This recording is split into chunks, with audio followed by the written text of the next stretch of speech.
Jó napot kívánok, hölgyeim és uraim! Tisztelettel üdvözlöm Önöket, és megkülönböztetett tisztelettel köszöntöm Ő Excellenciája Marco Rubio urat, az Amerikai Egyesült Államok külügyminiszterét, a magyarországi látogatása alkalmából rendezett sajtótájékoztatón és aláírási ceremónián. Tisztelettel köszöntöm Orbán Viktor urat, Magyarország miniszterelnökét, az amerikai és a magyar delegáció tagjait és minden kedves vendégünket.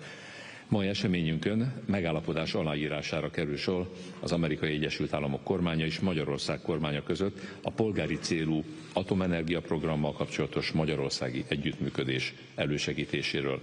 A megállapodás aláírói amerikai részről Marco Rubio külügyminiszter, magyar részről pedig Szijjártó Péter külgazdasági és külügyminiszter. Kérem, fáradjanak itt az asztalhoz.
Köszönöm szépen, uraim!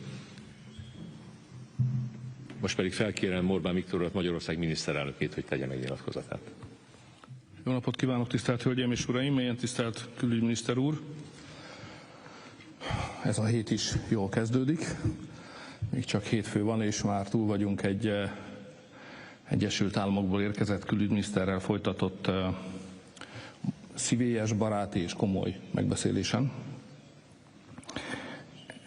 Erről a látogatásról még akkor állapodtunk meg az Egyesült Államok elnökével, amikor novemberben ott jártunk. Köszönöm szépen, hogy a külügyminiszter úr ellátogatott Magyarországra, és ezzel megtisztelte a magyarokat. Áttekintettük a kétoldalú kapcsolatokat. Új amerikai elnök van, úgyhogy én is alkalmazkodom ehhez a megválasztott kifejezéseket illetően. Ez mondja, egy aranykor köszöntött be, egy új aranykor köszöntött be az Egyesült Államok és Magyarország közötti kapcsolatokban. Külügyminiszter úrnak mondom, hogy mi az understatementekkel operálunk a magyar nyelvben és a magyar politikában, de a helyzet az, hogy valóban nem emlékszem, pedig már 31 néhány éve benne vagyok a politikában, hogy mikor voltak ilyen magas szintűek, kiegyensúlyozottak és jó szándéktól vezetettek a két nemzet közötti kapcsolatok, ezért köszönettel tartozunk Donald Trump elnök úrnak és önnek is. Talán akkor voltunk ilyen magasan, amikor az idősebb Bush elnök úr látogatott még el hozzánk a rendszerváltásnak az előestéjén, amely látogatás nagyban hozzájárult, hogy megszabaduljunk a kommunistáktól és megszabaduljunk a Varsói Szerződéstől is. Azóta voltak jobb és rosszabb időszakok a magyar-amerikai kapcsolatokban, de ilyen magasan, mint ahol most vagyunk, még sosem jártunk. Tavaly január óta 17 amerikai beruházásról született döntés Magyarországon. Ez egy évtizedes rekord. A magyarok újra vízummentesen utazhatnak az Egyesült Államokba, ezt is köszönjük a külügyminiszter úrnak. Magyarországot meghívták az újon alakított béketanácsba, amelynek az alakulése az ezen a héten, talán csütörtökön lesz Amerikában, Washingtonban, ahol én képviselem majd Magyarországot. És kötöttünk kulcsfontosságú megállapodásokat az energia területén, ez kiterjed a kőolajra, a gázra és a nukleáris energiára, és ezek a megállapodások az Egyesült Államok elnökének Magyarország számára megadott kivételével együtt, amely lehetővé teszi az orosz gáz és olaj használatát Magyarországon. Ezek így együtt hozzájárulnak ahhoz, hogy Magyarország továbbra is biztonságban legyen az energiaellátás felől, és képesek legyünk a háztartásoknak és az iparnak is nemzetközi összevetésben rendkívül olcsó energiát biztosítani. És tárgyaltunk természetesen arról is, hogy a szerbiai finomítót, NIS nevű vállalatot a MOL milyen feltételek mellett tudja megvásárolni. Ami a én mondandómat illeti, én biztosítottam Rubio külügyminiszter úrat arról, hogy Magyarország továbbra is támogatja, akármilyen európai konfliktusokkal is jár. Magyarország továbbra is támogatja az Egyesült Államok ukrajnai béketörekvéseit. A mostani amerikai elnök tette a legtöbbet az egész nemzetközi politikában azért, hogy az orosz-ukrán háborúban béke legyen. Megismétlem, ha bár mindenki tudja, hogyha Donald Trump lett volna az Egyesült Államok elnöke, akkor ez a háború ki se tört volna. És ha nem ő lenne most az elnök, akkor esélyünk sem lenne arra, hogy ezt belátható időn belül békével le tudjuk zárni. Úgyhogy tiszteletünket és köszönetünket fejezzük ki az Egyesült Államok elnökének a béketörekvéseiért. Természetesen Magyarország továbbra is készen áll, hogyha lesz békecsúcs, akkor ennek itt Budapesten adjunk otthont, és megerősítettem Rubio külügyminiszter úrnak, hogy Trump elnök úrnak élő meghívása van Magyarországra. Külügyminiszter úr, köszönöm szépen a mai tárgyalás lehetőséget. Köszönöm szépen, miniszterelnök úr. Most pedig felkérem Marco Rubio urat, az Amerikai Egyesült Államok külügyminiszterét, hogy tegye meg nyilatkozatát. Well, thank you, Mr. Prime Minister, for welcoming us here today. It's an honor to be with you in this incredibly gorgeous city. It's my first time being here, and it's phenomenal, even to be in this hall, where and the history behind it, and everything that's going on here. The second is, you know, the relationship. You talked about the golden age, which is not an exaggeration. The relationship between the United States and Hungary today is as close as I can possibly imagine it being. And it's not just close rhetorically, it's close in action and things that are actually happening. And I think some evidence of that is here today in the agreement that we've just signed that builds on a historic meeting that we had in November at the White House that you had with the President, and that I happen to have the honor to be present and be a part of it. The signed agreement we've had today is one that we hope will be many in the years to come, that areas of collaboration. You spoke about the 17 investments. To those who think that Hungary is being isolated, that's an example of the fact that that's not the case, that under the Prime Minister's leadership, in fact, there is a growing number of American companies, as evidenced by the 17 that have already arrived, who want to invest in your economy and want to be a part of what's happening here and are excited about it because you have strong leadership.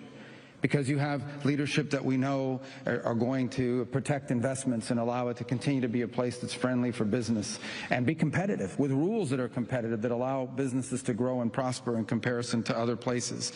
And there's so many other areas that we can work together on, especially on energy, but just so many areas of common interest.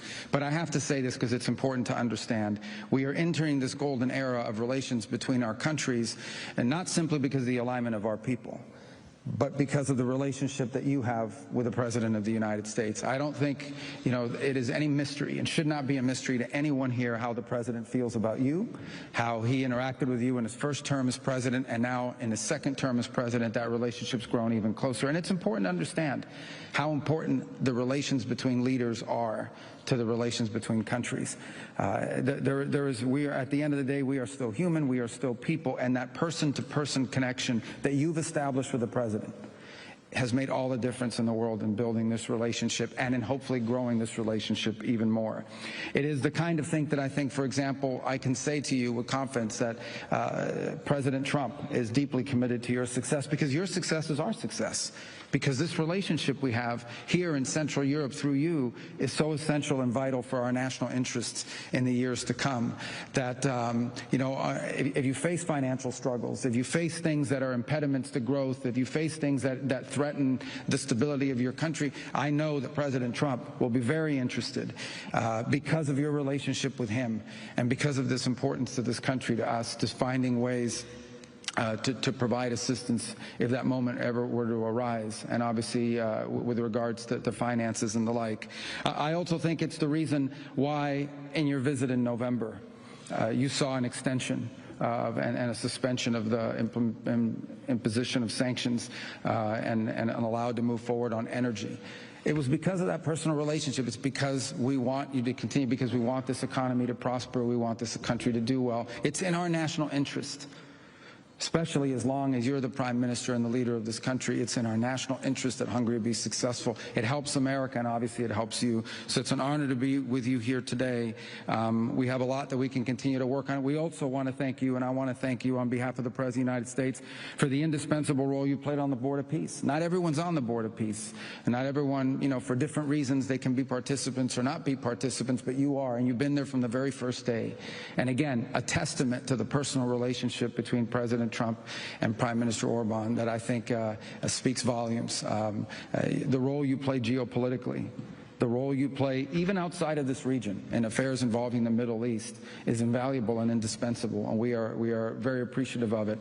And that's why after traveling to Munich for the security conference, I wanted to make sure we paid a visit here to continue to build on this relationship and to signal very clearly that not only are we in a golden age, but we haven't even scratched the surface of what we can achieve together as a people, as peoples, as nations, and as leaders. And so I thank you for the opportunity to be with all of you here today, and thank you for the very warm invitation and the very important conversations that we had, where we touched on a bunch of subjects and a bunch of topics that I think will be of great interest back in Washington when I return. Thank you. Külügyminiszter úr, köszönöm szépen. Most néhány kérdésre van időnk. A magyar televíziót kérem először.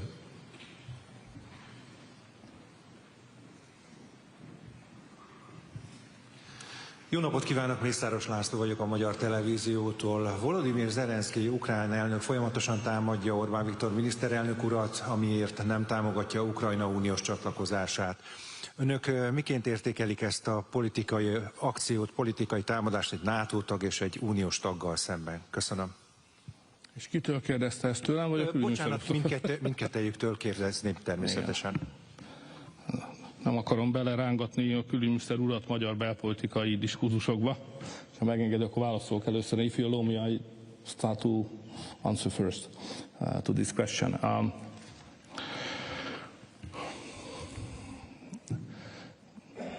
Az ukránok nyilvánvalóan, és az elnökük beszálltak a magyar választási kampányba. Egy ideig gondolkodtam, hogy ezt nehezményezzük-e vagy nem. Végül is ilyen brutális nyíltsággal beleszállni egy másik ország választási kampányába nem túl gyakori. De aztán rájöttem, hogy ez érthető. Mert persze a magyar választás elsősorban a magyar emberek számára a legfontosabb. De van hatása Magyarországon kívül is. És az ukránok joggal gondolják azt, hogy jelentősége van annak, hogy milyen kormánya lesz Magyarországnak. És két opció van csak. Az egyik az, amit önök jól ismernek, ez a magyar nép opciója, akik egy szavazáson, a Vox 2025-ön világosan elmondták, hogy nem vállalják, hogy Ukrajna belépjen az Európai Unió, mert az a meggyőződésünk, hogy ez belerántana bennünket a háborúba, és tönkretenni a gazdaságunkat. És azt is tudhatják, hogy mi nem adjunk pénzt Brüsszelnek azért, hogy azt utána Ukrajnába küldje. A másik lehetőség, ami egy valódi lehetőség, és az ukránok ezt szeretnék, és ezt józan ésszel be is láthatjuk, hogyha egy olyan kormány jönne, amely azt akarja, vagy elfogadja legalábbis, hogy Ukrajna tagja lesz az Európai Uniónak, és hogy olyan kormányt akarnak, amely részt vállal Ukrajna pénzügyi terheinek viselésében, vagyis küld pénzt Ukrajnába. Ez a helyzet. És az ukránok számára nem mindegy, hogy dől el ez a választás. Ezért úgy döntöttek, hogy részt vesznek ebben a kampányban. És miután mi a józanész talaján állunk, ezen nem kell meglepődnünk. Inkább alkalmazkodni kell hozzá. Tehát tudomásul kell vennünk, hogy ennek a választásnak aktív szereplője lesz az ukrán elnök és Ukrajna. És nekünk velük szemben is győznünk kell, ez a realitás. Minden más, ami ehhez kapcsolódik, a háború jövője és így tovább, finanszírozás, ezek meghaladják a sajtótájékoztató kereteit, mert bele se vágok, csak az egyetlen aspektushoz térek vissza, ez egy választás. A választáson az emberek döntenek, és Ukrajna számára nem mindegy, hogy ez a döntés milyen lesz, és ezért ők teljes testsúllyal és fegyverzettel részt vesznek a magyar kampányban.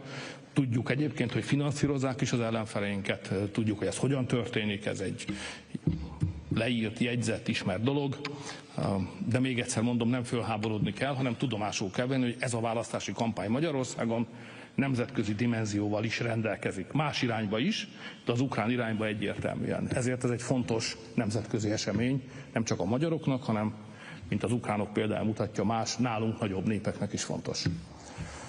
Így kell választást nyerni. Nyertünk már mindenhogy, most majd így fogunk.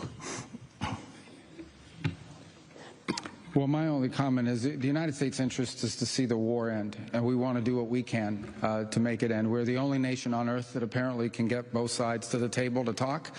I'm not here to insult anybody, but the United Nations hasn't been able to do it. There's no other country in Europe that's been able to do it. The United States has been successful at being able to get both sides to talk. I mean, for the first time, you know, I don't know, in a number of years, you actually have at a technical level military officials from both sides sat down last week in the Middle East, and we'll restart those talks again in Geneva later this week. I think that's a very positive thing. That said, you know, all we are trying to do is play a role if it's possible in reaching a deal. We're not seeking to impose a deal on anybody. We're not trying to force anyone to take a deal they don't want to take. We just want to help them because we think it's a war that's incredibly damaging. We think it's a war that's incredibly destructive. We think it's a war that never should have happened and should end as soon as possible. That's how the president feels, and the president's invested a tremendous amount of time and political capital in trying to serve a useful purpose. Usually, you know, in my time observing geopolitics, when a president tries to engage himself in peacemaking and in ending wars, that's usually applauded. So this is one of the few times, for a lot of different reasons, I don't know what they may be, but maybe I can speculate what they are, where people actually criticize a president trying to end a war. Usually when you're trying to end wars, the international community applauds you. This is one of the few wars I've ever seen where some people in the international community condemn you for trying to help end a war. But that's what we're trying to do. That's what we're going to continue to do as long as our role is in our engagement is a positive one. And hopefully the war will end. The sooner the better. It should have ended a long time ago. It should have never actually happened. This war should have never happened. This war would have never happened if Donald Trump had been president of the United States at the time it began. But you know, that's what happened, and so now here we are. So we're going to continue to do everything we can to try to bring it to an end.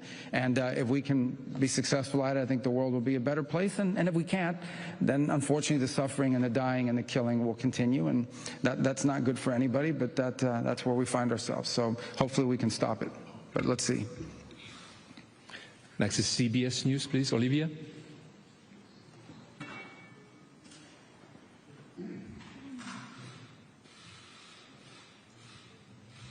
Thank you very much. Budapest is, in fact, beautiful. Mr. Secretary, on the notion of a golden age, why isn't the United States conditioning deeper cooperation with Budapest on Hungary reducing its extensive and ongoing deepening cooperation with China, which is a strategic rival for the United States? Secondly, if, despite President Trump's endorsement and your visit here, Prime Minister Orban does not succeed and loses the April election, does the U.S. commit to working with his challenger constructively? Prime Minister Orban, do you commit to accepting electoral defeat if it happens? And to both of you, Prime Minister Orban has said that the exemption that Hungary has been granted for Russian energy purchases is indefinite. The U.S. has said it was for 1 year. Which one is it? Thank you. All right, well, let me start by answering that question. First of all, so everybody can be very clear. I've made this point repeatedly. I'll make it again. Under President Trump, it is our expectation that every nation on earth is going to act in their national interest. That's what nations are supposed to do. If the Prime Minister of Hungary does not act in the national interest of Hungary, he won't be Prime Minister for long. But who's going to act in the national interest of Hungary if their prime minister doesn't do it? If your government is not acting in your national interest, then who will? By the way, we feel the same way about America. So in those instances in which our national interest and some other countries' national interests are aligned, that is an opportunity for extraordinary partnership. And we have many, many areas where our national interests are aligned.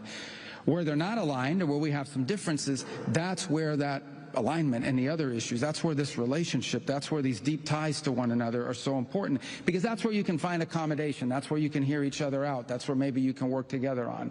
But we're not asking any country in the world to isolate themselves from anybody.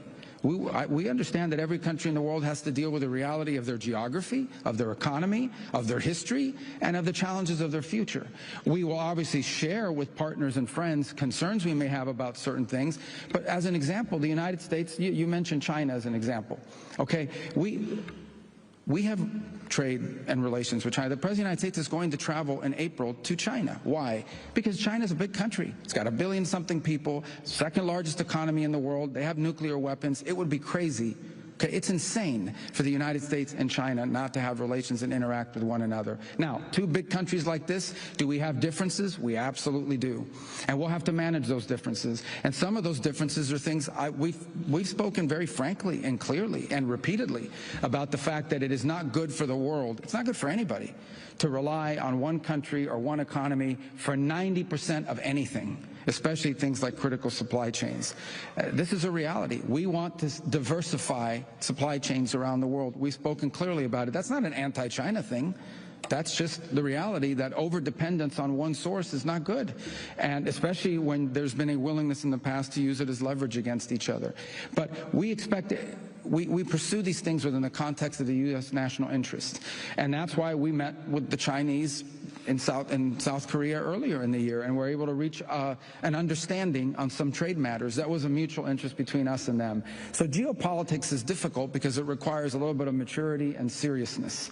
Okay? It requires a little bit of seriousness about these things have real implications, and the balancing of relations between nation states requires maturity and seriousness. So our relationship here, you asked the last question about it. Look, I'm just telling you guys what it is. Okay? The President has an extraordinarily close relationship to the Prime Minister. He does, and it has had tangible benefits in our relationship. I'm not going to speculate about the future. You know, what happens in this country is up to the voters of this country to determine and decide, and we love the people of Hungary. But there's no reason to sugarcoat it. I'm going to be very blunt with you. The Prime Minister and the President have a very, very close personal relationship and working relationship, and I think it has been incredibly beneficial to the relationship between our two countries. The sanctions waiver, is it a year? What's that? I'm sorry? The sanctions waiver on Russian energy purchases? Yeah, but here's the way I would couch that. Those sanctions waivers happened as much as anything else because of the relationship between the Prime Minister and the President. And so I think all I can tell you is that relationship and the importance of that relationship and the importance of that relationship to our bilateral relationship underpins the decision the President made. And I think we'll continue to underpin it as long as that relationship is a factor in our bilateral relations. Thank you very much, Your Excellency. So the answer to your question, for those who are relatively young, it's difficult to know the Hungarian modern political history. But if you look at it carefully, you see that I am not just registered as the longest-serving Prime Minister in Europe, which means 20 years, but I am the longest-serving leader of the opposition with 16 years, so I spent 16 years as leader of opposition. What does it mean? It means that sometimes I lose, sometimes I win. So don't afraid what will be if we are not winning, because it's regularly happened here, at least 4 times already. So there is no need to be afraid what will happen in Hungary. The Hungarian democracy is very strong. And the government of this country is very strongly believe on democracy and competitiveness and competition in politics as well, as we have done in the last 35 years. So our record is very strong on the governmental side and on opposition side as well. So government will be created after the election in Hungary based on the intention of the Hungarian people, and Hungary as a country will remain strong anyway. Köszönöm szépen, az Indexet kérem a következőnek. Good morning. I'm Balázs Korockai from Index. I will ask my question in English because I think it's easier for you. So In English than in Hungarian, absolutely. You can ask it in Spanish, and that's maybe Italian. I might be able to pick it up too. Unfortunately, my Spanish is not so good. Okay. So, Mr. Prime Minister, you mentioned the invitation of President Trump. I have a question for both of you. Have been any discussion regarding a potential visit by President Trump? And if so, when might it take place? And will it be a peace summit? And a brief question is, have there been any progress toward the new Hungarian US tax treaty? Because the last one is terminated 2 years ago. Thank you. Yeah, on the visit, I don't have any news for you on it today, other than I know the president would love to come, and I know the president would love to be here. Obviously, like any world leader, there's a lot of balancing going on, but we'll see what happens. I mean, the president has made very clear his feelings about the prime minister, both on a personal and on a political level, in terms of the relationship and the impact it's had on us. And so I'm certainly here today, because I wanted to make sure that, having been in Munich for the security conference, being so close by, we saw an opportunity to be here today and build on that historic gathering that we had. I don't have any updates for you on the tax treaty per se today, but we may soon. Something we'll look at. Magyarul csak annyit válaszolnék, ha megengedi, hogy szóval nem érdemes hosszú távú előretervezést elvárni a mostani nemzetközi politikában. Például az, hogy ezen a héten csütörtökön mi Washingtonban fogunk találkozni az Egyesült Államok elnökével, ez 2 héttel ezelőtt még nem volt benne a naptárban. Csak azt akarom mondani, hogy úgy zajlanak az események, olyan a nemzetközi politikának a sodrása, hogy itt 3-4 nap alatt történhetnek jelentős változások. Például a Sharm-el-Sheikben, amikor összehívták a béketanács megalakulásához vezető első nagy tanácskozást, azt is 2 vagy 3 nappal korábban lehetett csak biztosra venni. Tehát a nemzetközi politikában ma nem a hosszú távú tervezés, hanem a gyors reagálás az igazi erény. És az amerikaiak ebben nagyon jók, ebben a gyors reagálásban.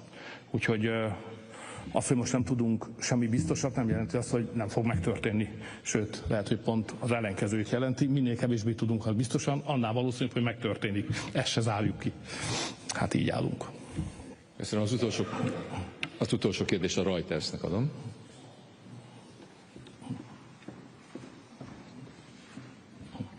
Thank you, Mr. Secretary. Good to see you, Mr. Prime Minister.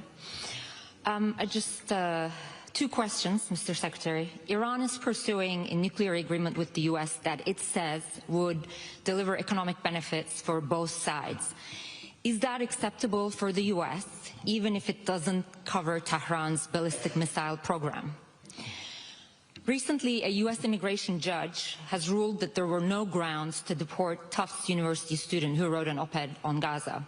A second judge said using deportation as a threat violated the First Amendment rights of people like her, because those rights apply to foreigners. What is your response to that? And Mr. Prime Minister, I just wanted to follow up on the China angle. Secretary just spoke about balancing relationships. You've been pushing a lot for more Chinese investments in Hungary. How will you make sure that that does not create a problem in your relationship with Washington? Thank you. Yeah, on the 2 questions you asked, first of all, on the particular case of the student, look, my job at the State Department is, if I identify someone who I believe is present, someone who's a visitor, a guest to the United States, and we identify that their presence in our country poses a threat to our foreign policy, to our national security, we're going to take that person's visa away. We're going to take their visa away. That's what we're going to do.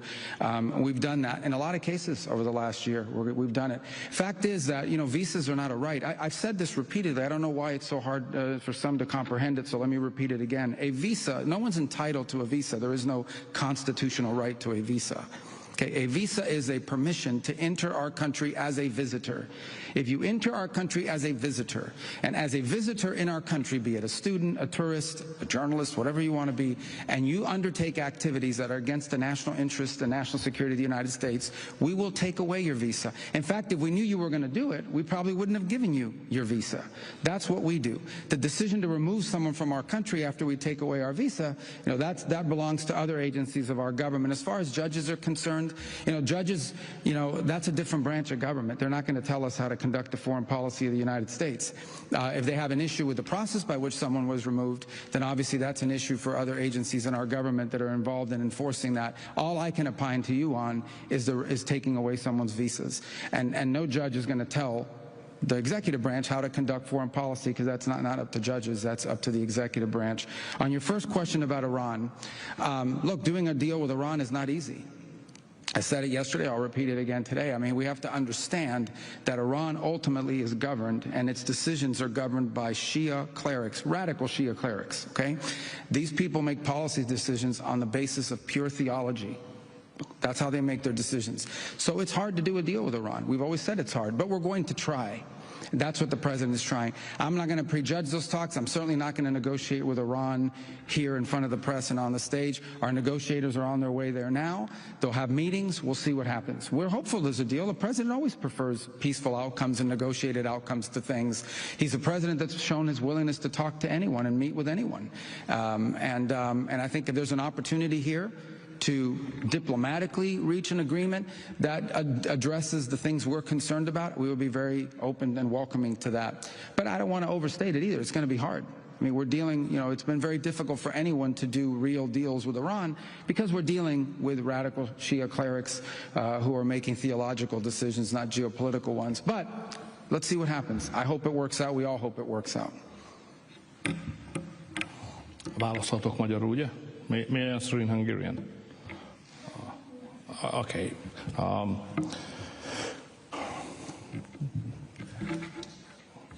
Van egy tény, amit minden nemzetközi kapcsolatunkban figyelembe kell venni, origóként, ez pedig az, hogy mi a NATO tagjai vagyunk.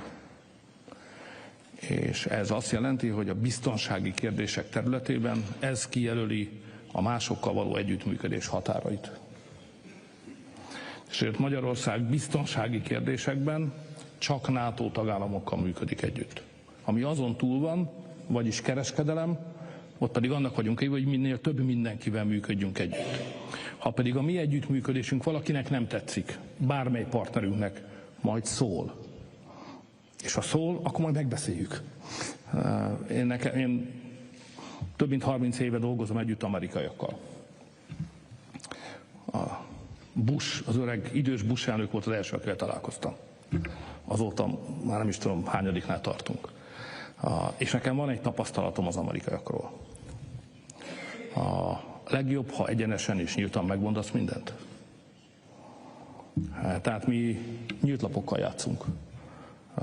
Nyitott lapokkal játszunk, a partnerségünk az egyenes beszédre épül, és ha nekünk bármi nem tetszik, akkor mi azt elmondjuk. És ha az amerikaiaknak bármi nem tetszik, akkor majd elmondják. És azt tudom jelenteni önnek, hogy mióta új elnök van, azóta nincs egyetlen egy konfliktusos pont sem. Nem találkoztam egyel sem az Egyesült Államokkal való együttműködésünk területén. Ez nem volt így korábban. Amikor demokrata adminisztráció volt, akkor nagyon sok konfliktusunk volt. Mi akkor is nyíltan képviseltük egyébként az álláspontunkat. Azzal az adminisztrációval nem tudtunk együttműködni. A mostanival tudunk, de egy dolog nem változott, hogy a magyarok mindig megmondják, mit, miért, hogyan szeretnének, mit kifogásolnak, mi az, amit támogatnak, mi az, amit kérnek. Mi azért vagyunk megbízható partner, mert mi egyenes, ez a politikai kultúránkból érkezik, mi az egyenes beszédnek vagyunk a hívei. És hogy nézem az Egyesült Államok mostani elnökét, az mintha ugyanaz az iskola lenne. Ő sem szokott kertelni. Meg szokta mondani azt, amiről úgy gondolja, hogy az Amerikai Egyesült Államok érdeke. Nincsen tabu, mindenről tudunk beszélni. Ideértve az ön által fölvetett Kína, vagy bármilyen más kérdést is. És szerintem ez jól van így. Külügyminiszter úr, miniszterelnök úr, köszönöm szépen. Sajtótájékoztatónk véget ért. Köszönöm szépen, hogy itt voltak a mai napon velünk. További szép napot kívánok.